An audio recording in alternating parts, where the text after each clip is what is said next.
बात में समझ नहीं पा रहे, किसान नहीं समझ पाया, छात्र नहीं समझ पाया, पहलवान नहीं समझ पाया, तो कौन समझ रहा है? एक समझदार है, वो पहली पत्रकार है तो कौड़ी का लुच्चा लफंगा पत्रकार साहब, और दूसरा भाजपा वाला है जो सब बात समझ जाता है। उसको गोबर कहता नहीं, गोबर नहीं च्यवनप्राश है तो समझ के चाटने लग जाता है, तो आप भी चाटने लग जाते हो। अरे भैया, आप ही को समझदारी है, समझदारी सबको है, आप ऐसा नहीं कहो गुरुजी, गलत बात है। ये देश के 140 करोड़ आवाम का बेइज्जती है। देश ज्ञानियों की धरती है।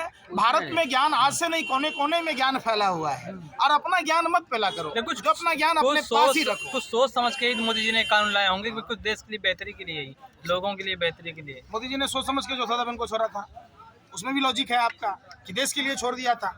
अरे भाई, हर काम मोदी जी देशे के लिए कर रहे, तो काला कानून लगा रहे। देश नहीं रहेगा, जब देश में लोग नहीं रहेगा तो कानून को लेके क्या करेगा? जो बताओ, आप बताओ ना। जो काला कानून, आप कृषि काला कानून कर रहे थे देश के लिए, बाद में माफी मांग लिए, हम समझा नहीं पाए, हम एमएसपी पर कानून लागू करेंगे, तो एमएसपी पर कानून हुआ, साल भर हो गए, उसके आंदोलन के 2 साल हो गए।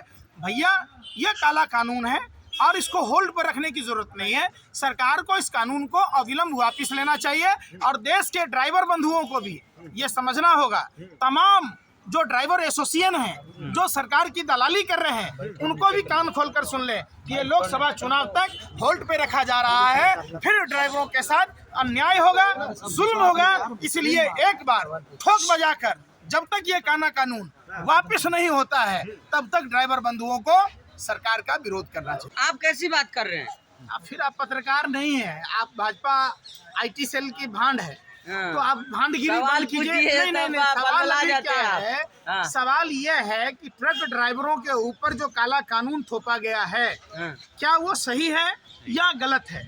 आपकी क्या प्रतिक्रिया है? आप उस पर सवाल पूछिए ना। आप सवाल घुमा फिरा के जिलेबी बना रहे हैं, तो जिलेबी बनाइएगा, खिचड़ी मत बनाइए। आपको घर नहीं मिला, आपको पक्का मकान मिला। लक्ष्मी देवी को मकान मिला, बंगाल चुनाव में मोदी जी ने घर दिया था, आप ब्रांड एम्बेसडर बनाया था। आप बात को भटकाइए मत। अभी जो ट्रक ड्राइवरों के ऊपर जो कानून लाया गया है, ये कानून सरासर गलत है। ये कोई मुद्दा है? सिर्फ सनातन का मुद्दा बताया जा रहा है, राम मंदिर का मुद्दा। आप लोग भी टीका लगा के उसी पे वोट देते हैं, सनातन पे, और जब कानून पास होता है तो आप लोग ही विरोध में उतरते हैं। कौन सा सनातन का कानून लागू हो गया भैया? बीफ एक्सपर्ट बंद हो गया? मोदी जी का पिंक क्रांति पर कुछ बोलोगे? अरे कहाँ आप पत्रकार इतना जोर से गला फाड़ रहे हैं, लाउड स्पीकर फेल कर दिया। आप एक बात बताओ कि पिंक क्रांति कितने हिंदुओं को 10 साल में रोजगार मिला, कितने हिंदुओं को स्वास्थ्य सेवा मिली, कितने हिंदुओं को घर और मकान मिला, कितनों हिंदुओं किसानों को उनकी आय दुगुनी हो गई, कितने हिंदुओं को महंगाई की मार नहीं झेलनी पड़ रही है, कितने हिंदू युवाओं को रोजगार की मार नहीं झेलनी पड़ रही है। तो आप ये बात नहीं करेंगे। देखिए, ये गला फाड़ के चिल्लाने से, चीखने से, ये जो नाच तमाशा करते हैं ना, तो हम मुझे एक बात समझ लीजिए, आप पत्रकार कम, अब मुजरा गाने वाले ज्यादा लगते हो, तो पहन लो घाघरा और चोली, पहन लो पैरों में पैजाब, हाथों में चूड़ियां, चौक चौराहे पर ठुमके लगाओ, 2-4 रुपए कमा लोगे, पत्रकारिता छोड़ दो। आप एक बात बताओ, 400 का सिलेंडर अगर आज 1200, 1100, 900 में मिल रहा है, तो 80% आबादी हिंदुओं की है। हिंदुओं को मिल रहा है कि पाकिस्तान को मिल रहा है? आप बताओ, गजब सी बात है। जग गए, सारे हिंदू जग गए हैं पंकज जी, अयोध्या में राम नाम जप रहे हैं। आप अयोध्या ही नहीं, सारा हिंदू देखो, गणेश पूजा क्यों होती है? प्रथम, आज बुधवार का दिन है, गणेश जी का दिन है। माता पिता से बड़ा कोई देवता नहीं है, और घर से बड़ा कोई मंदिर नहीं है। तो आप ऐसे आदमी की बातें को मान रहे हो, जो आदमी अपने माता पिता की पूजा नहीं किया, जो अपने घर को मंदिर नहीं समझा, भरी जवानी माँ बाप को छोड़कर 40 साल भीख मांगता रहा। जो आदमी हिंदू धर्म में, अरे सुनो ना, देश के लिए आपके पापा ने आपकी मम्मी को छोड़ दिया होता, आप पत्रकार होते हैं? होते क्या देश के लिए? अरे देश के लिए शादी करना, गृहस्थ जीवन जीना, संतानोत्पत्ति करना। अगर सबकी माँ, सबका बाप अगर सबकी माँ को छोड़ दे, तो कोई डॉक्टर होगा, कोई इंजीनियर होगा, कोई कलेक्टर होगा, कोई एसपी होगा? कैसी बातें करते हो? देश तभी होगा जब आप गृहस्थ जीवन जिएंगे। गृहस्थ जीवन से बड़ा, समझिए, गृहस्थ जीवन से बड़ा देशभक्ति कुछ भी नहीं है। तो आपको न्योता आया है कि नहीं जाने के लिए 22 तारीख को? तुमको न्योताया है? हाँ आया है, जा रहे हैं। दिवाली मनाएगा माने देश दिवाली। बेगाने शादी में अब्दुल्ला दीवाने नाचने गाने सब मीडिया वाले पहुंच जाते हो, तुम लोगों को तो इतनी बेइज्जती है कि खुद भी मार खाते हो। कहते हो हमारे दूसरे को मार के बताओ ना, तो बताता हूँ कौन सा मीडिया का सम्मान है। तथैया नाच नाचते हैं भाजपा कार्यालय के सामने। एक ही बात है, देश में तमाम समस्याएं हैं और प्रभु श्री राम की जो मर्यादाएं हैं, जो सनातन परंपरा में जो अधिकार और कर्तव्य हैं, उसके बारे में एक भी भाजपा नेताओं से सवाल करोगे तो कोई जवाब नहीं देगा। दिवाली मनाया जाएगा 22 को, आप मनाइएगा? दिवाली पहली बार मनाया जा रहा। अरे जब रामचंद्र जी लंका विजय करके आए अयोध्या, तब से दिवाली मनाई जा रही है। अभी तो कई सौ सालों से पुरानी परंपरा है। आप इसको देखिए, आप लोग इस पर व्यापार भाजपा का भले ही लिफाफा लिए होंगे, लेकिन इतना भी प्रमोट मत करो, शर्म करो थोड़ी सी। लोग बाग अब क्या पता अरे कि राम श्रीलंका आने वाले हैं, अरे यार राम तुम भी आने चाहते हो, वाले सुनो, हैं, पंकज तुम जी। जैसे पत्रकारों की तीन दवाई डलेगा 22 को, राम आने वाले हैं। राम मंदिर में प्राण प्रतिष्ठा होगा 22 को। अच्छा, आप अपने पिताजी को लाए थे कि पिताजी आपको लाए थे? सही सही बताइए। आपने बारे बोले राम जी अरे भाई, अरे सुनिए, ब्राह्मण लोग अरे यार प्रतिष्ठा डालेंगे सुनिए, भगवान में। आप अपने पिता को लेकर आए कि पिता आपको लेकर आए? तो जो लोग कहते हैं कि राम को लाए हैं, वो सब बबजेट है। जब अपने बाप को नहीं ला सकते तो राम को कौन क्या लाएगा? राम हम सबको लाए हैं। जबरदस्ती कुछ भी कहते रहते हो यार। आप अपने बाप को लाए हो? नहीं लाए हो, बाप आपको लाया है। तो जब पिता पिता होता है ना, तो रामचंद्र जी हम पूरे सनातन हिंदू परंपरा के लाने वाले वाहक हैं।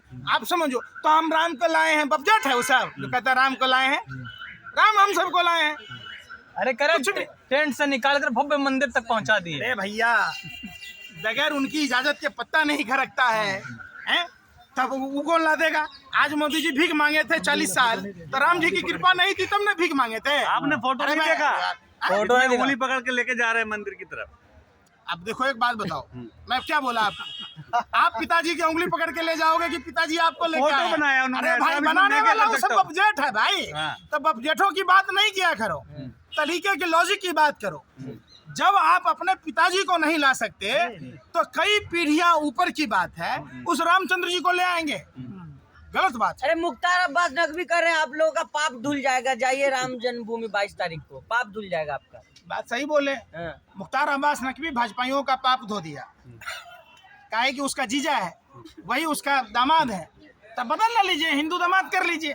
आप बोलिए उनको, जैसे इलाहाबाद को प्रयागराज किए, ऐसा ही कोई हिंदू दामाद कर लीजिए। क्या पाप धुल जाएगा? तैयार पाप है। उनका धुल गया कि चुनाव हारने के बाद राज्यसभा में जाते हैं, मंत्री बनते हैं, बात खत्म है। आप देखिए, हर मुद्दे को आप लोग हिंदू मुसलमान के एंगल से ना देखिए। समझिए पहले बात, देश में 80% आबादी हिंदुओं की है। कोई भी अगर काला कानून आएगा, कोई भी आफत विपदा आएगी, महंगाई होगा, बेरोजगारी होगा, तो 80% हिंदू परिवारों को उसका खामियाजा भुगतना पड़ेगा। लेकिन क्या है, आप पत्रकार लोग एक मामूली सा, पहले बच्चे में थे ना, तो लोग कहता था चांदी के चंद सिक्कों के लिए लोग ठुमका लगाते हैं, तो आप लोग ठुमका लगा रहे हैं हर बात में। हिंदू मुसलमान, राम मंदिर, अरे राम मंदिर सुप्रीम एक प्रक्रिया था।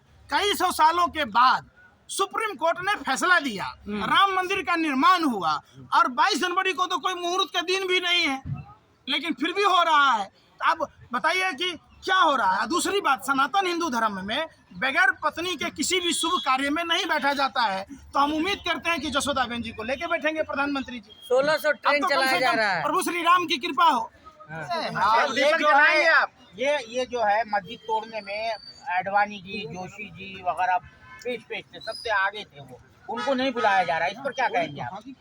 आप कितने साल से पत्रकार हो? 30 साल। ये एजेंडा चलाने के लिए आपको किसने भेजा? अरे भाई, आपको एजेंडा चलाने के लिए किसने भेजा?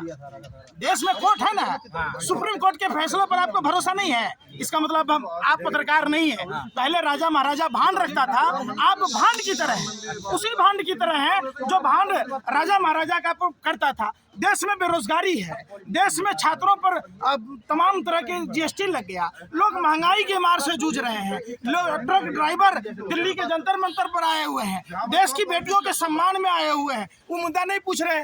मस्जिद टूट गया, आडवाणी जी को नहीं हुआ, तो आडवाणी जी से जाइए ना, रिश्तेदारी करके आइए 30 नंबर पृथ्वीराज रोड में, जगह नहीं जाते हैं वहाँ। आप यहाँ क्या कर रहे हैं? अरे भाई, गलत बात है ये। चलिए, ये जो है फिर ये है, अरे न सुनो ना, आप सुनो, एक बात बताओ, आपके घर में शादी है, तो उस दिन कफन खरीद के लाते हो, नहीं लाते हो, उस दिन चुनरी लाते हो ना। तो अभी ट्रक ड्राइवरों का हड़ताल है, आप उस दिन कफन खरीद रहे हैं। अरे महाराज, आप उस पर चर्चा कीजिए, आप मंदिर मस्जिद का चर्चा किसी और दिन कर लेना। चलिए, किसने आपको पत्रकार बना दिया?